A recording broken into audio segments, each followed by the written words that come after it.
Hi friends, welcome to Derry. ఈ series Jio హాట్స్టార్లో It chapter 1 and chapter 2 ఈ రెండు మూవీస్ చూసే ఉంటారు కదా.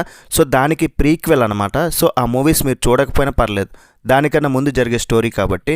1980లో స్టీఫెన్ కింగ్ రాసిన ఒక నావెల్ని బేస్ చేసుకుని తీశారు. ఈయన పేరు వింటే షాషాంక్ రిడెంప్షన్ సినిమా గుర్తొస్తుంది, ఎందుకంటే అది వరల్డ్లోనే నెంబర్ 1 మూవీ. ఆ సినిమాకి రైటర్. మొత్తం 8 ఎపిసోడ్స్ ఉన్నాయి. ఎన్నోసార్లు అడిగారు రివ్యూ చేయమని, కానీ మొత్తం వచ్చాక చేద్దామని వెయిట్ చేశా. ముందు నుండి చూస్తూనే వచ్చా. రన్ టైం కొద్దిగా ఎక్కువే, ఒక్కసారి చూసేద్దామంటే కుదరదు. 8 అవర్స్ అయితే టైం పట్టేస్తుంది. స్టీఫెన్ కింగ్ రాసిన ఇట్ సినిమా వచ్చాక జోకర్ కనిపిస్తే చాలు ప్యాంట్ తడిసిపోయే రేంజ్లో భయపెట్టేశాడు.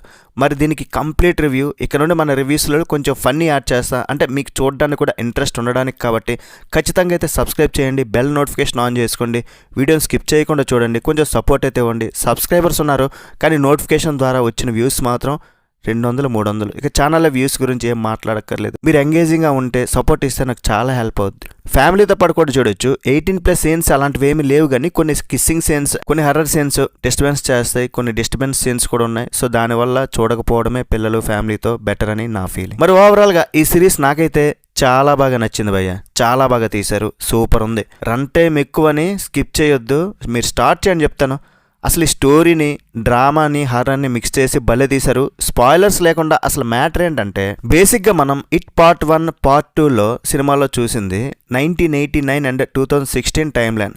కానీ ఈ సిరీస్ మనల్ని వెనక్కి తీసుకెళ్తుంది. ఎంత వెనక్కంటే మీ నాన్నగారు నిక్కరేసుకుని బడికి వెళ్ళే టైంకి అనమాట, అంటే 1962కి. ఈ స్టోరీ డెర్రీ అనే ఒక శాపగ్రస్తమైన ఊర్లో జరుగుద్ది. అసలు ఈ డెర్రీ ఊర్లో వాళ్ళకి ఏమైనా పిచ్చా భయ్యా? రోజుకో పిల్లాడు మాయమైపోతూ ఉంటాడు, చేతులు కాళ్ళు నరికేసిన శవాలు దొరుకుతుంటాయి. అయినా కూడా మా ఊరు చాలా మంచిది అని అక్కడే కాపురం పెడతారనమాట. మనమైతే లగేజ్ సర్దుకుని ఎప్పుడో చెక్కేసేవాళ్ళం అనుకోండి. సో మ్యాటర్ ఏంటంటే, డెర్రీలో పిల్లలు మిస్ అవుతుంటారు. ఎప్పట్లానే మన పెన్నీవైజ్ బాబు ఆకలేస్తే పిజ్జా బర్గర్ తిండు కదా, లేత పిల్లల్ని వెతుక్కుంటూ ఉంటాడు. అయితే ఈసారి యుఎస్ ఎయిర్ ఫోర్స్ మిలిటరీ వాళ్ళు అక్కడ ఒక సీక్రెట్ బంకర్ నడుపుతుంటారు. వాళ్ళకి దెయ్యం గురించి తెలుసు, దాన్ని పట్టుకోవాలని చూస్తుంటారు. మరోపక్క ఒక group of friends Stephen King నవల్లో ఫేమస్ అయిన బ్లాక్ స్పాట్ అనే ఒక క్లబ్, అవన్నీ కలిసి స్టోరీని ముందుకు నడిపిస్తాయి. అసలు ఈ దెయ్యం పుట్టుక వెనుక ఉన్న మిస్టరీ ఏంటనేదే ఈ మెయిన్ పాయింట్ అనమాట ఈ సిరీస్లో. ఫస్ట్ మనం దండం పెట్టాల్సింది ఎవరికంటే బిల్ స్కార్స్గార్డ్. అమ్మ బాబోయ్, వీడు మనిషి కాదు మామా బ్రో, నిజంగా దెయ్యమే. సినిమాల్లో ఆ నవ్వు చూస్తేనే గుండె జారి గాల్లో ఎగిరిపోద్ది. ఇందులో అయితే ఇంకా చాలా వైల్డ్గా ఉంటాడు. అసలు మేకప్ లేకుండానే కళ్ళతో భయపెట్టేస్తాడు. తను స్క్రీన్ మీద వచ్చిన ప్రతిసారి ఏదో జరగబోతుంది అనే ఒక టెన్షన్ మనకి వచ్చేస్తుంది. ఇక కొత్తగా వచ్చిన పిల్లల గ్యాంగ్, పాత సినిమాలో ఉన్న లూజర్స్ క్లబ్ అంత ఎమోషనల్ బాండింగ్ అయితే క్రియేట్ చేయలేకపోయారు, కానీ పర్లేదు, బాగానే చేశారు. ముఖ్యంగా జాతి వివక్షత అనే పాయింట్ని టచ్ చేస్తూ వాళ్ళు పడే బాధని బాగా చూపించారు. పాజిటివ్స్ ఏంటంటే ప్రొడక్షన్ వాల్యూస్ భయ్య. ఇది హెచ్బిఓ ప్రొడక్షన్, క్వాలిటీ విషయంలో ఎక్కడా కాంప్రమైజ్ అవ్వలేదు, ఎక్కడా తగ్గలే. 1960s నాటి అమెరికా సెట్టింగ్, ఆ కార్లు, ఆ ఇల్లు, ఆ విజువల్స్ పీక్స్ అనమాట. సినిమా చూస్తున్నట్టే ఉంటుంది కానీ ఒక సిరీస్లో అనిపించదు. ఇందులో రక్తం ఏరులై పారుతుంది, చేతులు విరిగిపోవడం, తలలు పగిలిపోవడం చాలా రాగా చూపించారు. హర్రర్ ఫ్యాన్స్కి అయితే పండగే. ఇక సౌండ్ డిజైన్ గురించి మాట్లాడుకుంటే మాత్రం నైట్ టైం హెడ్ ఫోన్స్ పెట్టుకొని చూస్తే చిన్న శబ్దం వచ్చిన వచ్చబడిపోద్ది, అంత బాగుంది సౌండ్ డిజైన్. ఆ దెయ్యం ఎక్కడి నుండి వచ్చింది, 27 ఏళ్ళకు ఒకసారి లేస్తుంది అనే క్వశ్చన్స్కి ఇందులో ఆన్సర్ దొరుకుతాయి.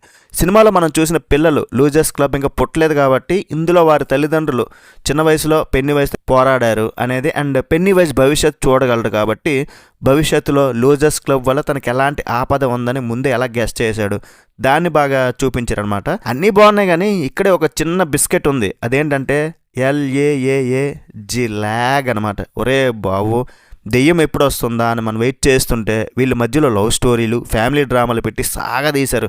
కొన్ని ఎపిసోడ్స్లో అయితే మనం వెళ్ళి టీ తాగి టిఫిన్ చేసి వచ్చినా కథ అక్కడే నడుస్తుంటుంది అనమాట. ఇంకోటి ఏంటంటే మల్టిపుల్ ట్రాక్స్, అటు మిలిటరీ వాళ్ళు, ఇటు పిల్లలు, ఇంకొక వైపు ఇంకెవరో ఇలా స్క్రీన్ మీద అటు ఇటు జంప్ అవుతుంటే అసలు వీడెవడు, ఇప్పుడు ఎందుకు ఇక్కడికి వచ్చాడు అనే ఒక కన్ఫ్యూజన్ కూడా స్టార్టింగ్లో గట్టిగా ఉంటుంది. సో ఫైనల్గా వెల్కమ్ టు డెర్రీ.